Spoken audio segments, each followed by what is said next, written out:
భయంకరుడు ఆయన సర్వ భూమికి మహారాజు.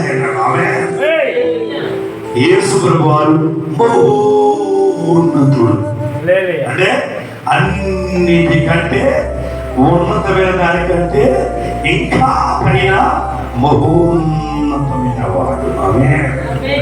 మరియు సర్వ భూమికి ఆయనే మామూలు రాజు కాదు, మహారాజు. మరి ఎంత గొప్పవాడి కాబట్టి ఎప్పటి నుంచి నిన్న నుంచి మన నుంచా 2004 నుంచా ఆయన అనాధికారం భూమి నేలబట్టి మొత్తం కూడా సృష్టించక ముందు నుంచి యేసు ప్రభువారు ఉన్నాడు. ఆయన 2024 సంవత్సరం కింద వచ్చిన ఆయన కాదయా. ఈ సృష్టికర్త ఆయన్ని, ఈ సృష్టిని నేలబడిని మొత్తం కూడా సృష్టించిన మునిపి ఆయన లోకానికి వచ్చినాడు.